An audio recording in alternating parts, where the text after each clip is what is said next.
Welcome back, travelers. Pull up a seat by the fire. The embers are still glowing from our last tale. I'm glad you're here because we have a lot of work to do today.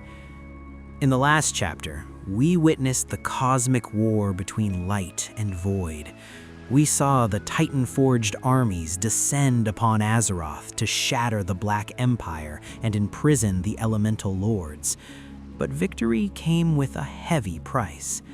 In a desperate move to kill the old god Yasharj, the Titan Aman'Thul ripped him from the earth, leaving the world's soul bleeding out. The war is over, but the surgery is just beginning. Today, we look at how the Keepers saved a dying planet. We will see the birth of the Well of Eternity, the construction of the great forges of Ulduar and Uldum, and the rise of the first mortal races. The Titans brought order, but as we'll learn, order is very fragile. Let's open the chronicle. The war was over, but Azeroth was still bleeding out from the wound Aman'Thul caused. The Keepers worked day and night to craft magical wards to stop the leak. Eventually, the chaotic energy settled into a calm, glowing lake of immense power. They named it the Well of Eternity. This wasn't just a pool, it was the lifeblood of the Titan, accelerating nature and growth across the entire planet. To make sure the world soul grew up strong, Arcadis and Mimiron built two massive machines. Think of them as a life support system. Forge of Wills, in the north, to shape the Titan's consciousness. Forge of Origination, in the south, to regulate the planet's rhythms. Because Odin was the MVP of the war against the old gods, the Pantheon promoted him to Prime Designate. Basically, he became the boss of all Keepers on Azeroth. Odin oversaw the construction of Ulduar in the Storm Peaks. This fortress housed the Forge of Wills and served as the prison for Yogg-Saron, killing two birds with one stone. The Forge of Wills also started pumping out a new generation of Titan-forged, living stone and metal beings who would become the ancestors of dwarves, humans, and Vrykul. While Odin held the north, Keeper Ra took an expedition south. He brought with him the Mogu, Tol'vir, and Anubisas. But on their way, they found something terrifying.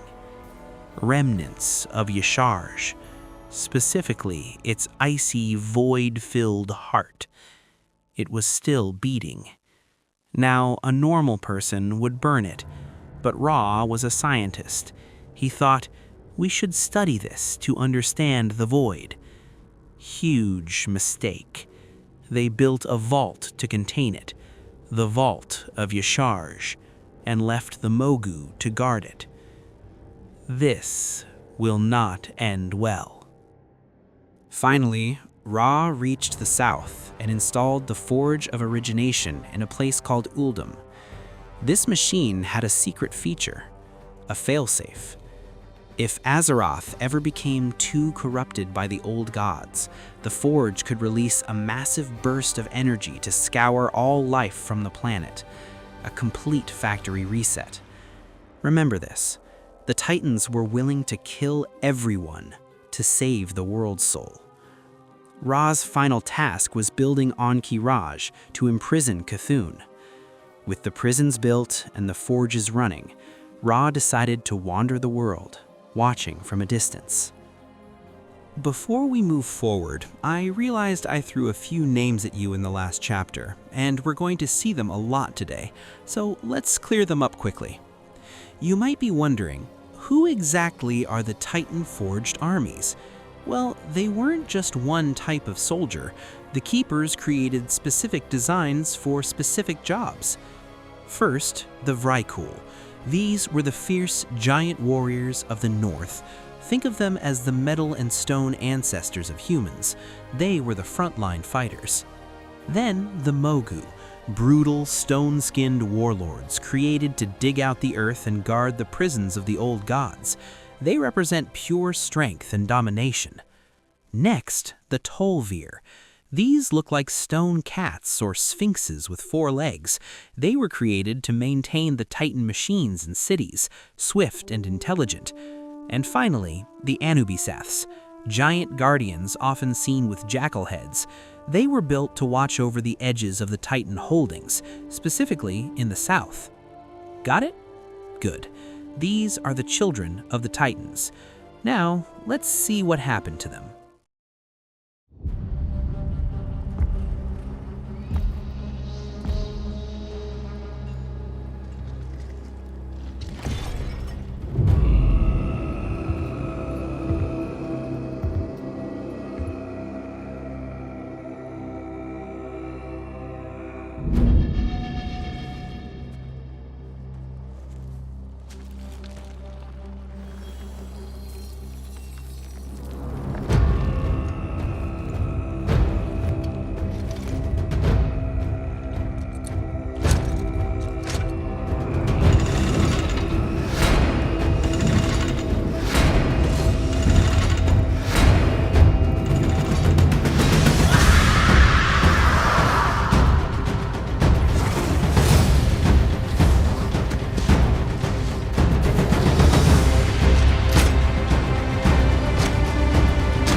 With Azeroth stable but empty, the Keepers needed a workforce. They activated the Forge of Wills and deployed a new generation of Titan Forged to begin the grand project of shaping the world. Each race had a role. The Earthen raised the mountains, the Mogu carved the rivers, and Miniron's mechanomes maintained the Titan machinery. The Vrykul and Tol'vir stood guard, while colossal giants handled the heaviest lifting. As the world was being shaped, Freya began her own project, populating it with life. Her first step was to create a blueprint, an ethereal dimension called the Emerald Dream, to guide the evolution of every future plant and animal. Freya then found hotspots of the Well of Eternity's power on the physical world. In these places, she shaped immense gardens of life, creating the primordial regions we now know as Ungoro Crater, Sholazar Basin, and the Vale of Eternal Blossoms. From these gardens emerged the most majestic beings yet, the wild gods. Freya adored these colossal animal spirits, and they often wandered the world together, their favorite meeting place being a massive forested peak that would one day be known as Mount Hyjal. Now, about the Emerald Dream. Its true origin is a topic of debate.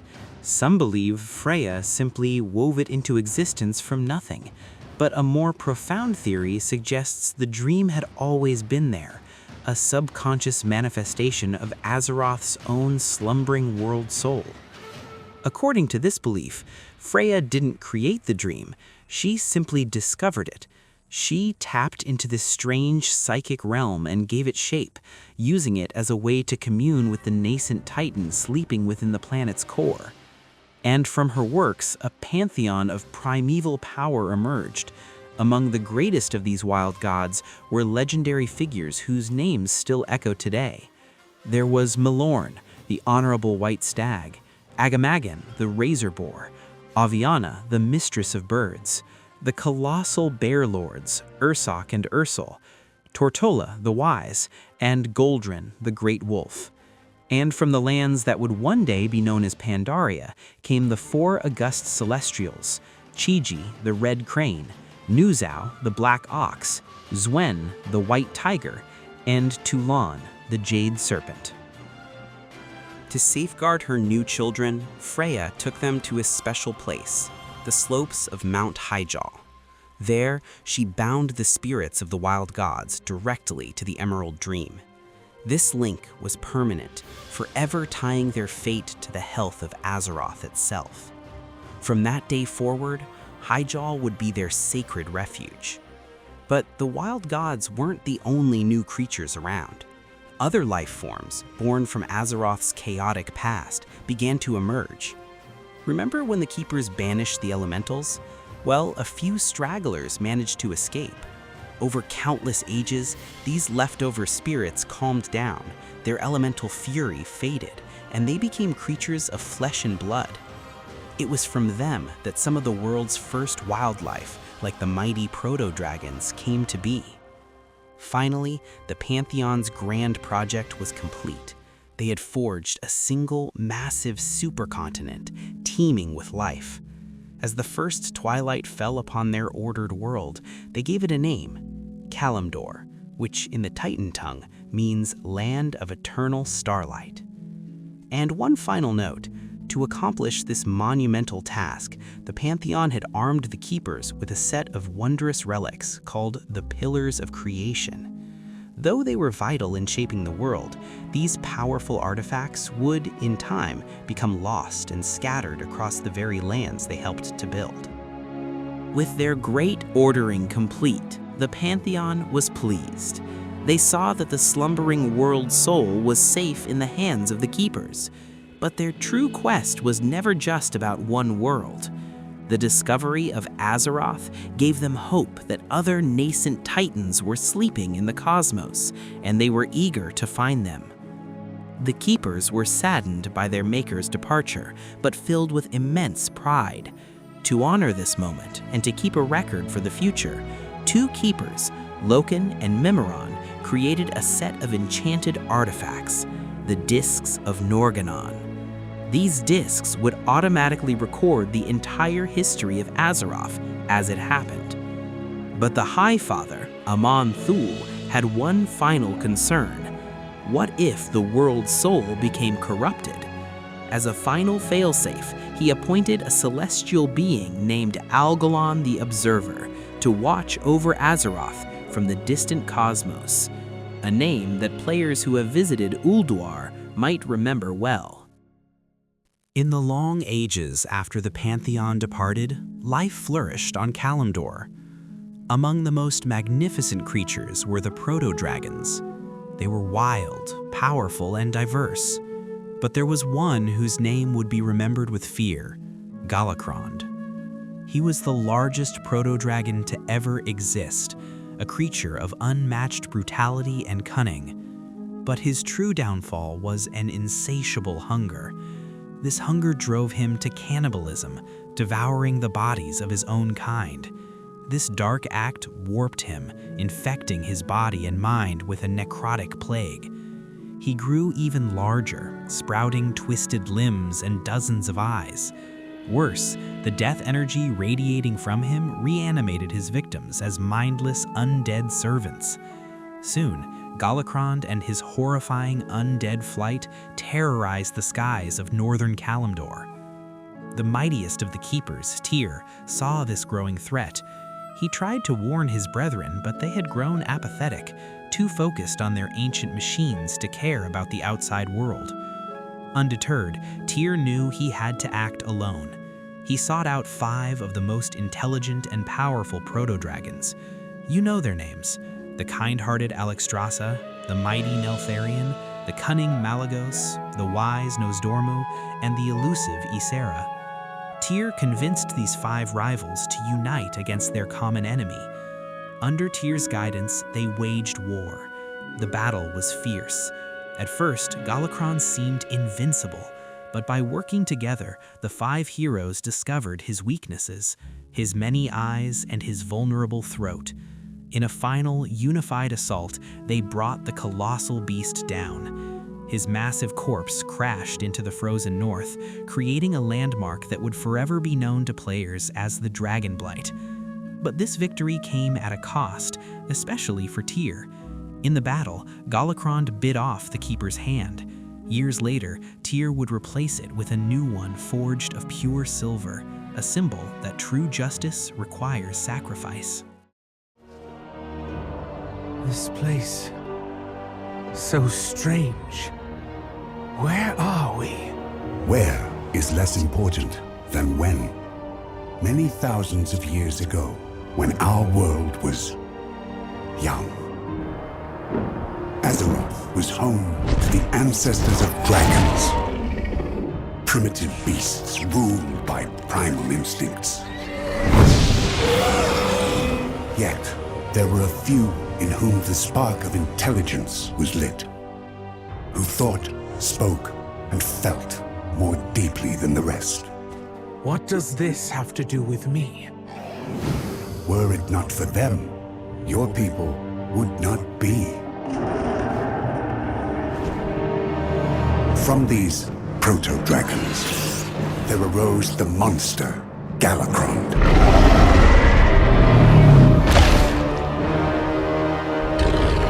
Whose insatiable hunger would have consumed us all.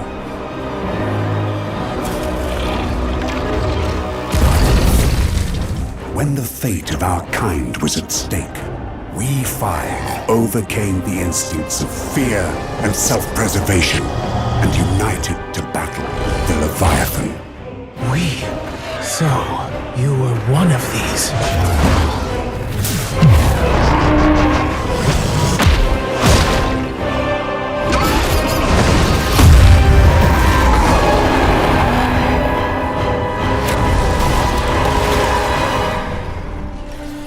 For our bravery, risking everything to save the world, we were granted a gift of the Titans, transformed into something greater.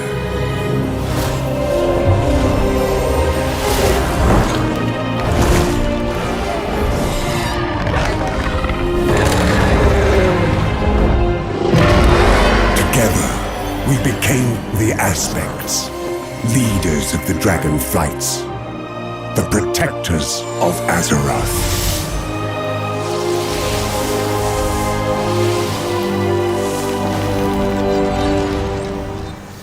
And with that, the age of Galakron came to a violent end.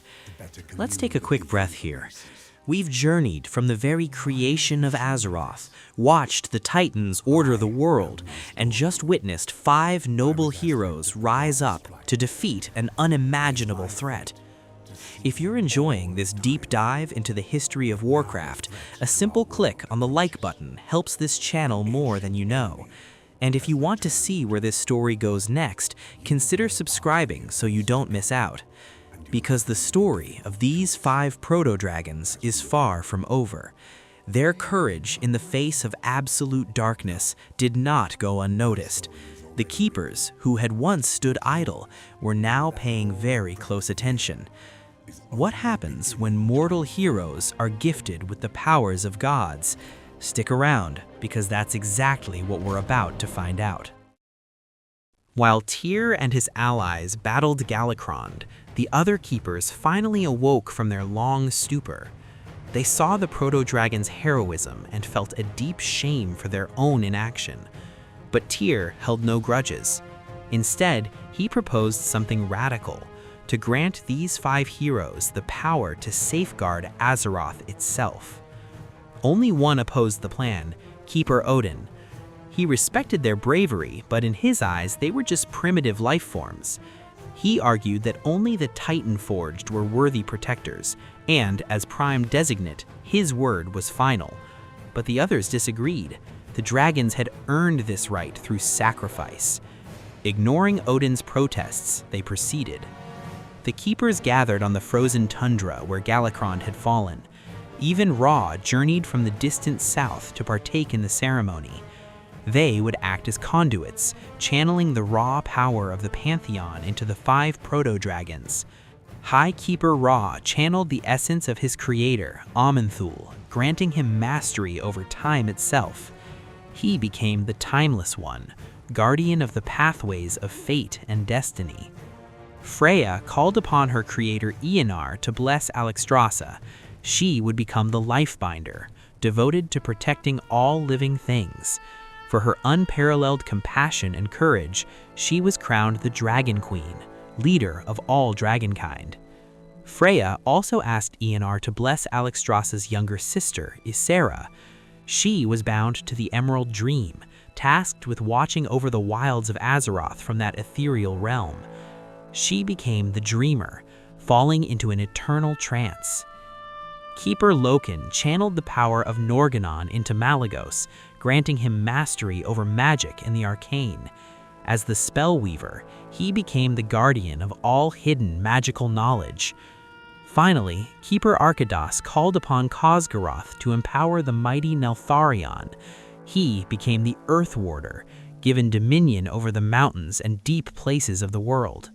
For many ages, he was the embodiment of Azeroth's strength and Alexstrasza's closest friend. Infused with cosmic power, the 5 were transformed. Their bodies grew immense and graceful. Nosdormu's scales became bronze, Alexstrasza's a vivid red, Ysera's a vibrant green, Malygos's an icy blue, and Neltharion's hide turned the black of deep earth. From this day on, they would be known as the Dragon Aspects. To aid them, the Keepers enchanted hundreds of proto-dragon eggs, creating the first true dragons. These new creatures formed 5 distinct flights: bronze, red, green, blue, and black, each to serve their respective aspect. To serve as a symbol of their unity and a sanctuary, the Keepers raised a mighty tower in the heart of Wormrest Temple. Their work complete, the Keepers returned to their ancient duties, leaving the Dragon Aspects to begin their long, eternal watch over Azeroth. While the others celebrated the new Dragon Aspects, Keeper Odin seethed with fury. He was convinced they had made a grave mistake, entrusting the fate of Azeroth to what he saw as primitive life forms. Believing the Aspects would inevitably fail, Odin decided to forge his own solution. He would create his own elite army, forged from the Titan Forged he admired most for their courage and strength, the mighty Vrykul. When the other Keepers learned of his plan, they were horrified. They pleaded with him to stop, but Odin, stubborn and certain of his own righteousness, refused to listen. He commandeered a wing of Ulduar for his project and called upon the Titan-forged sorceress Helia, whom he considered his adopted daughter. He tasked her with a monumental spell, to tear his chosen stronghold from the very earth and lift it into the heavens. She succeeded, and this floating citadel would become known as the Halls of Valor. From his new fortress, Odin proclaimed his promise to all Vrykul. Those who died a glorious death in battle would not truly die. Their spirits would be brought to the Halls of Valor and reborn in new, mighty, storm-forged bodies. They would become the Valarjar, Azeroth's true eternal champions. But a problem remained: how to ferry the souls of the worthy dead. Odin delved into forbidden knowledge, studying the mysterious energies of the Shadowlands. He devised a way to transform Vrykul into spectral beings who could traverse the veil between worlds, the Valkyr. But this was a curse, an eternity of wraith-like servitude. Unsurprisingly, no Vrykul volunteered for such a grim fate, so Odin decided he would create his servants by force. Helia was appalled. She confronted her adoptive father, accusing him of turning their own kind into slaves. The argument grew so heated that Helia threatened to return the Halls of Valor to Ulduar if he did not relent.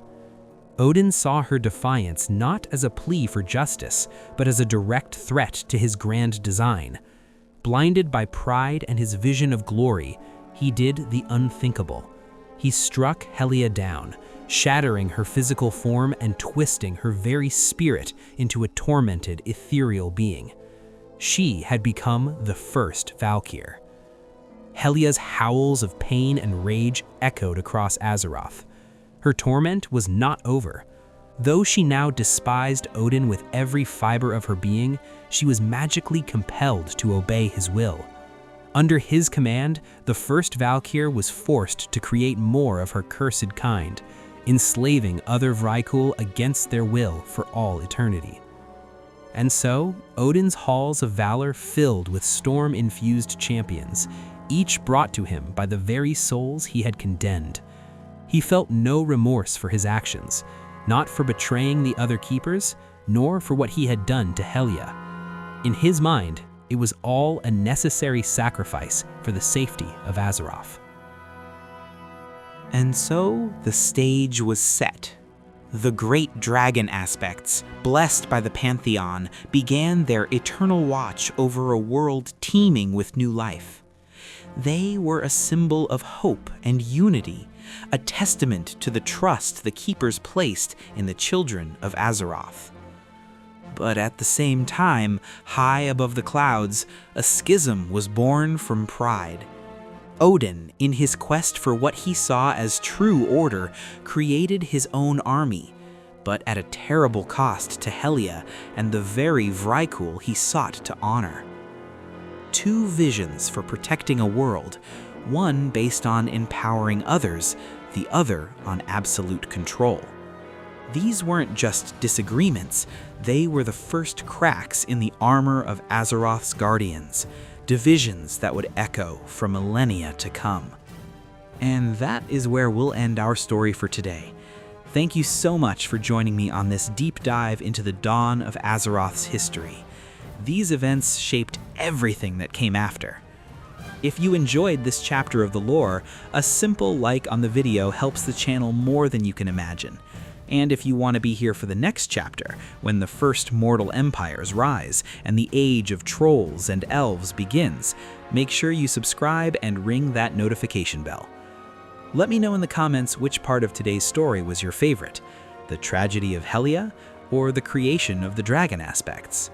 Until next time, stay legendary. And until we meet again, I want you to do something for me. Right now, I need you to stand up, take a deep breath, and yell, "Alex Strassa," out loud in your house. Go on, I'll wait.